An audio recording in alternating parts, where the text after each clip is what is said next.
And I'm going to be honest with you guys, I could sit here all day looking at this view. Amazing. Hola Spain lovers, Stuart here with another video, and welcome to High Country. I'm in the Pyrenees in the north of Spain in the province of Huesca, and the views that I have here to my right are spectacular. Let me turn the camera around, and that is the view that I have from my apartment here. Amazing.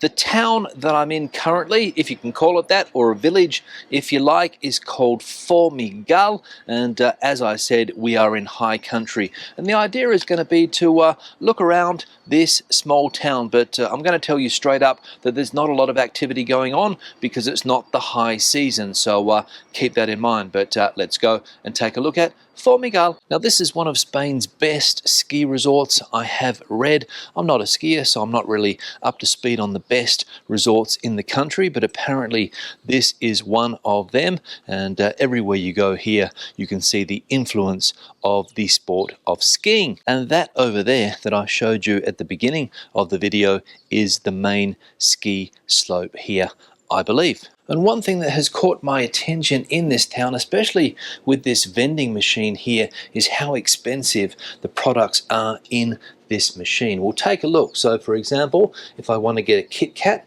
number 45, let's put in number 45 and let's see what the price is.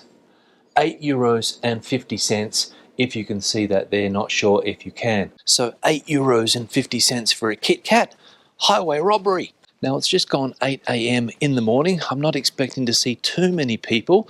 All of these businesses here, as we can see, are closed down because it's not the peak season. And the people that would be in this town today, I imagine, are here for mountain activities, hiking and things like that, and checking out this beautiful area.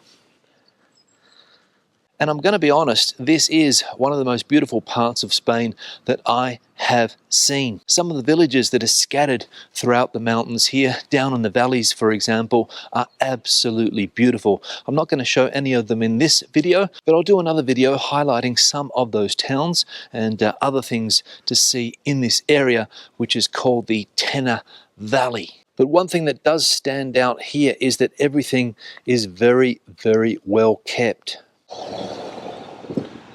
So you can get an idea of the hotel action that we've got going on in this town. Various 4-star hotels, the Hotel HG Alto Aragón, 4 stars, Villa de Sept, 4 stars as well, Hotel SNO Formigal, 4 stars, and another 4-star hotel down the bottom there, Hotel and Spa Aragón Hills. So we'll see if we come across a couple of those hotels on the journey today and check out what they're like, from the outside at least. Now the sun's just starting to show itself. We can see on the side of the mountain there we're getting some sunshine.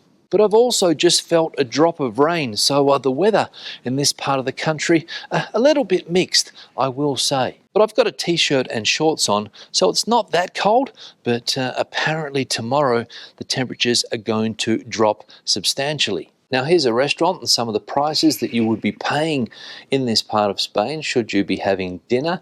We can see there that we've got starters around €12.50, €17.50, €19 for a warm salad with prawns and dried fruits. Onto the mains, a 300-gram piece of meat will set you back €27. And dessert, for instance the cheesecake, €7.50. So I don't think price is all that expensive considering that this is a ski resort. Let me know what you guys think in the comment section below, but that's what you'll be paying here to eat out.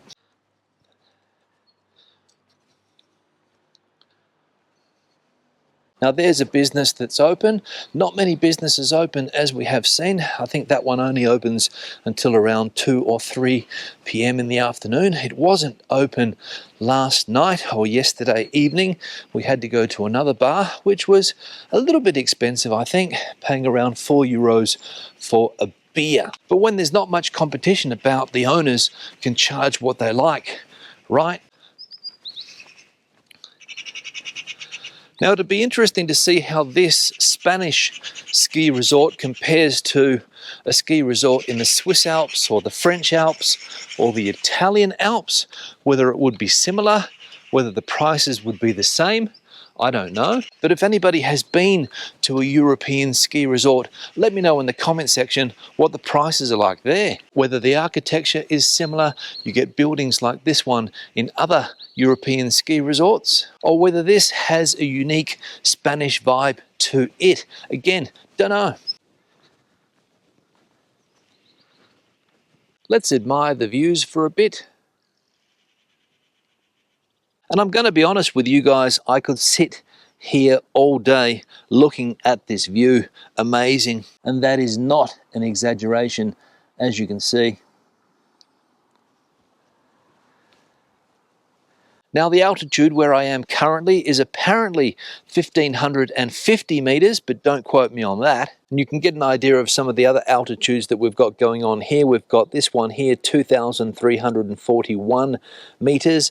This one here, 2,654, 2,743, 2,916. 2,965, and the peak, I think this one here, Picos de los Infiernos, so the peaks of hell, 3,075 meters. And that, if I'm not mistaken, is the highest peak.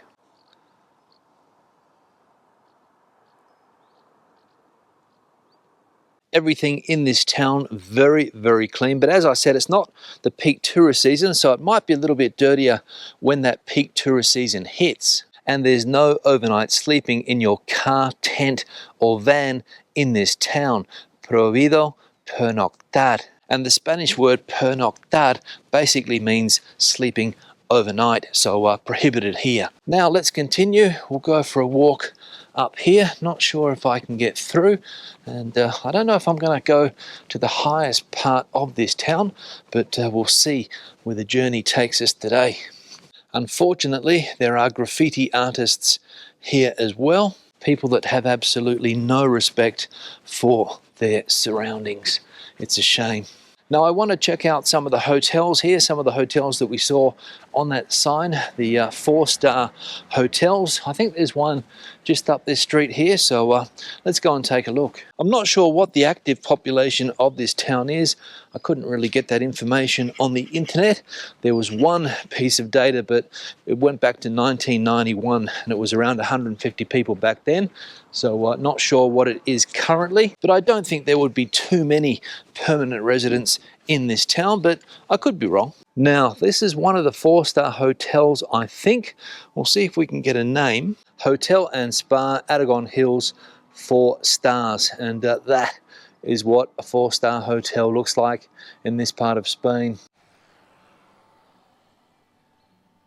Pretty impressive, I will say, and it looks to be busy and high-level clientele, judging by the motors that I've got behind me here. Now, to give you an idea of where I am exactly in Spain, I'll put a map on the screen now, but we're around 7 or 8 kilometers, I think, from the French border. Don't quote me on that, but I think around 7 or 8 kilometers I read on the sign. So France, literally a stone's throw away. And come to think of it, I did see a lot of French vehicles on the roads on our way up here, so it makes sense. There doesn't seem to be too many French people staying here. I haven't heard too many people speaking French, but probably on their way home from their summer vacations. That could be the reason.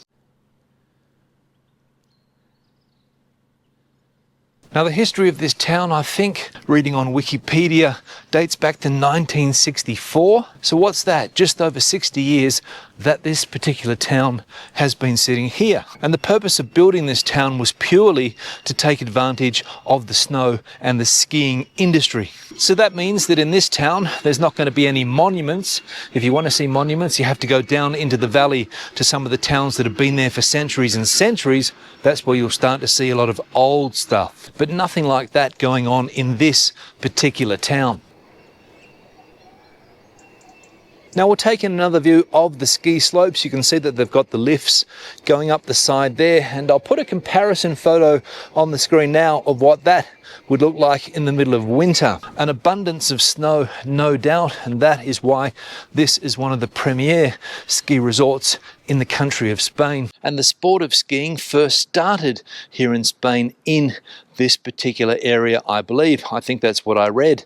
A priest from France came over the mountains, saw the slopes, took out his skis and started skiing, and it caught on with the local population after that. But don't ask me for any more information on the sport of skiing here in Spain, because I haven't got a clue. In fact, I've probably only seen snow 5 times in my entire life, and I've never been skiing.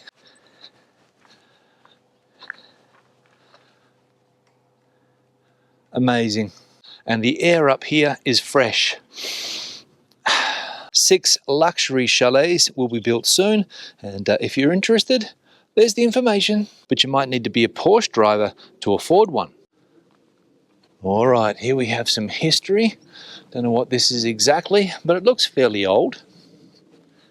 Some type of statue or monument right next to the bus stop, which is also heavily graffitied. And I think this is the highest point of this town. I don't think it goes up much higher. And the owners of these houses here have spectacular views. And the views from this side are also pretty spectacular.